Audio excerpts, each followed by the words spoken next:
Bonjour, je me présente, Joséanne, acupunctrice. Je vais vous parler des possibilités de l'acupuncture pour le TDA-TDAH, c'est-à-dire pour le trouble de déficit d'attention avec ou sans hyperactivité. Tout d'abord, je veux préciser que l'acupuncture est une branche de la médecine traditionnelle chinoise. Un acupuncteur est quelqu'un qui travaille avec tout le mode de la médecine traditionnelle chinoise. Et une des grandes différences est le mode de diagnostic. On obtient des résultats différents de par le mode de diagnostic. En médecine occidentale, on va effectuer plusieurs tests, on va arriver à un diagnostic en comparant les statistiques, les normes, et on va obtenir le nom d'une maladie. Ici, on a TDA, TDAH. En médecine traditionnelle chinoise, on va effectuer un bilan énergétique et le nom final va être le bilan énergétique. Donc, ça peut être un vide de sang du foie. Pour nous, c'est concret, ça nous enligne sur l'orientation de la thérapie. Donc, pour travailler, on utilise plusieurs grilles d'analyse énergétique. Donc, on va analyser les organes, comment ils fonctionnent, s'ils fonctionnent bien. Yin-yang, on va analyser le sang, les liquides organiques. On va analyser s'il y a un pervers. Tout ça, c'est du chinois, mais pour nous, c'est très concret. Donc, on reçoit un patient qui a un diagnostic de TDA, TDAH. On va faire un bilan énergétique complet et ensuite, on va pouvoir s'orienter vers qu'est-ce qu'il y a à tonifier pour retrouver l'équilibre. Ensuite, je vais vous parler de la vision du TDA. Comment voit un acupuncteur le déséquilibre, le déficit d'attention. Tout d'abord, nous, on se relie à l'esprit. C'est-à-dire que tout ce qui est du domaine de l'âme, de l'intelligence, de la mémoire, de la concentration, la capacité d'analyse et d'adaptation, c'est tout relié à l'esprit. Le cerveau existe, mais plus comme un organe particulier qui est arrivé dans d'autres dynasties. Mais on va vraiment analyser la capacité de concentration avec l'esprit. L'esprit, pour bien imager, on le compare à l'empereur. Donc, le corps entier est l'empire, dominé par son empereur. Donc, l'esprit clair donne un empereur qui dirige bien son empire. C'est ce qu'on veut. Donc, il y a un déficit d'attention. L'empereur, il est un peu confus. Il a peut-être mis ses culottes à l'envers. Donc, nous, on va trouver pourquoi. Pourquoi est-ce que l'esprit a de la difficulté? Comme je disais, d'un patient à un autre, on va avoir un différent bilan énergétique pour le même diagnostic. C'est-à-dire qu'un patient vient avec un déficit d'attention, il n'a pas nécessairement le même déséquilibre qu'un autre. Un, ça peut être le cœur, un, ça peut être le foie, un, ça peut être Mais une orientation quand même assez générale, ça va être le sang. Je vous explique. L'esprit étant une matière impalpable, l'esprit, comment on fait pour travailler l'esprit. En médecine chinoise, on considère que la matière pour l'ancrer dans le corps, son moyen de voyager dans le corps, c'est le sang. Le sang est la maison de l'esprit en médecine chinoise et le sang a sa propre maison où il se reconstitue le plus. La maison du sang est le cœur. Donc l'esprit est dans le sang est dans le cœur. Si déjà le sang et le cœur sont des organes en bonne force, on va avoir un esprit qui va avoir une meilleure capacité de dominer l'empire. Donc, la première orientation va être de voir est-ce que ces deux-là sont en bonne santé.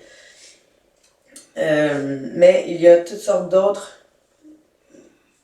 possibilités de déséquilibre puisque tous les organes sont en lien ensemble pour former un cœur riche et nutritif. La digestion, par exemple.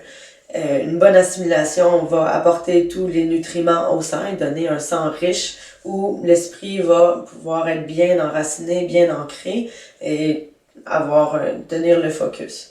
Le foie, une de ses fonctions en médecine chinoise est de distribuer l'énergie aux différents organes. Si le foie est en moins bonne santé, il va moins bien distribuer l'énergie aux poumons, qui va moins bien prendre de l'oxygène, moins nourrir le sang. Donc, c'est toutes des chaînes qu'un bon acupuncteur va analyser ou est-ce le d'équilibre, ou est-ce qu'on oriente le traitement. Donc, à quoi ressemble une séance d'acupuncture? Premièrement, la première rencontre, on a une entrevue un peu plus longue afin d'établir un bilan énergétique complet. Chez un adulte, on va avoir un historique un peu plus long, on peut aller jusqu'à une vingtaine de minutes. Chez un enfant, l'historique est plus court et la patience aussi, donc un 5-10 minutes maximum. Ensuite, on procède au traitement. Ça peut être avec des aiguilles ou s'il y a une aversion, même chez les adultes, j'ai des compléments aussi. Je vais utiliser très souvent le bâton chaleur qu'on appelle Moxa. Donc, on vient tonifier les points en utilisant un autre outil, la chaleur. Donc, on a un apport énergétique. Ensuite, j'ai le rouleau pour enfants. Ça chatouille un peu. Les enfants aiment ça. Puis, on obtient un bon drainage du méridien. Donc, je vais choisir différents méridiens selon le bilan énergétique. J'ai toutes sortes d'aimants, des petites billes qu'on peut mettre aussi dans les oreilles, que l'enfant garde après le traitement, continue d'agir. On a des aimants plus gros, plus forts, qui agissent comme les aiguilles, sans piquer. On a aussi des petites aiguilles collants. Donc, on la met chez les enfants, entre autres, vers 1 an, 2 ans. On peut la mettre, on peut bouger, il n'y a pas de danger de piquer ou de blesser. Alors, ça ressemble à ça. Je peux utiliser le massage. J'utilise beaucoup le massage chez les enfants. Donc, on peut couvrir le corps un temps restreint. Et puis, une détente tout de suite. Chez les adultes, on va jusqu'à 20 minutes de traitement avec les aiguilles. C'est une séance de détente. Il y a la petite chaleur, la petite musique. Les gens aiment l'acupuncture. Donc, pour une rencontre pour un diagnostic de TDA avec ou sans hyperactivité, on viserait 3 rencontres.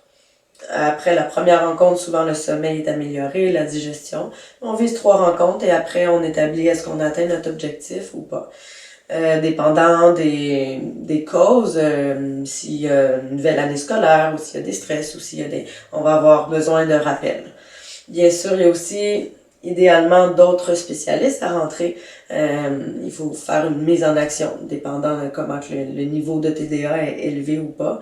On va avoir besoin de ergothérapeute, d'orthophoniste, tout dépendant du problème, de la cause. On peut avoir besoin de diététicienne ou de juste ajouter des plantes pour vraiment venir nourrir le sang, par exemple. Donc, voilà, ça ressemble à ce que l'acupuncture peut faire pour le TDA. J'espère que j'ai répondu à vos questions. Je vais rester disponible pour une rencontre, ça va me faire plaisir de vous aider. Mon nom est Josiane Collin, je travaille entre autres à la clinique de réadaptation de Chambly. Vous pouvez retrouver mes coordonnées facilement. Josiane Collin, acupunctrice. Merci.